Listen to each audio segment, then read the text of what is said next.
रीवा जिले के जवा थाना क्षेत्र में गोली मारकर व्यक्ति की हत्या के मामले में पोस्टमार्टम के दौरान गोली बरामद नहीं की जा सकी है, इसलिए पुलिस अब परिजनों की अनुमति लेकर अस्थियों में गोली खोजने का काम करेगी ताकि उसे साक्ष्य के तौर पर प्रस्तुत किया जा सके। पूरा मामला रीवा की जवा थाना क्षेत्र के अंतर्गत जनकहाई गांव का है, जहां 3 और 4 मई के दरमियान रात रेत माफिया और ड्राइवर के परिवार वालों में हुए विवाद के बाद एक व्यक्ति की गोली मारकर हत्या कर दी गई। हत्या के बाद आरोपी फरार हो गए थे, जिन्हें पुलिस ने गिरफ्तार कर लिया है। रीवा एसपी विवेक सिंह ने बताया कि मृतक राम शिरोमणि मांझी का लड़का गांव के ही पटेल परिवार के यहां ट्रैक्टर चलाता था।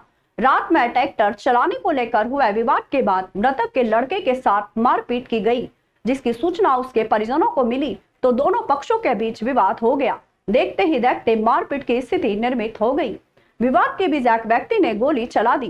गोली राम शिरोमणि मांझी के सीना में जा लगी। पूरे मामले में पुलिस ने दिलीप पटेल और रिंकू पटेल को गिरफ्तार किया है, जबकि आरोपी अनिल पटेल चोटिल है, जिसका इलाज किया जा रहा है। गोली पोस्टमार्टम के दौरान निकाल दी जाती है, लेकिन इस मामले में गोली शरीर की काफी गहराई में लगी थी, इस वजह से निकल नहीं पा रही थी। अगर अनुमति देंगे तो सच के तौर पर प्रदर्शित करने के लिए अस्थियों से गोली बरामद की जाएगी। वहीं मृतक के लड़के रामलाल कैवट ने बताया कि मुझे रात में बालू रेत ढोने के लिए कहा, परंतु मेरी माँ की तबीयत खराब होने के कारण रात में बालू ढोने से मना कर दिया और घर की ओर चला जा रहा था। तब मुझे बुलाया और कमरे में ले जाकर मारपीट करने लगे।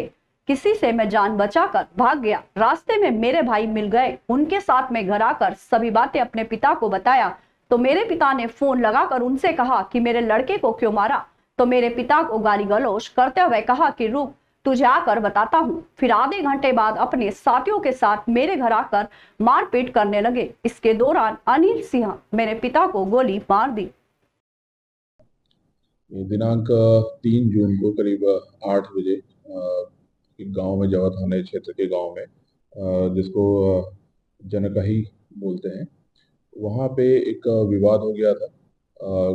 जो ड्राइवर है एक ट्रैक्टर का, उसके अनिल पटेल के ड्राइवर और अनिल पटेल के बीच विवाद हुआ था, जिसके बाद विवाद काफ़ी बढ़ गया था। दोनों पक्षों में इसमें मारपीट हुई थी और जो अनिल पटेल और की तरफ से जो पक्ष था, उसकी तरफ से गोली चली थी, जिसमें राम शिरोमणि केवट की मृत्यु हुई थी।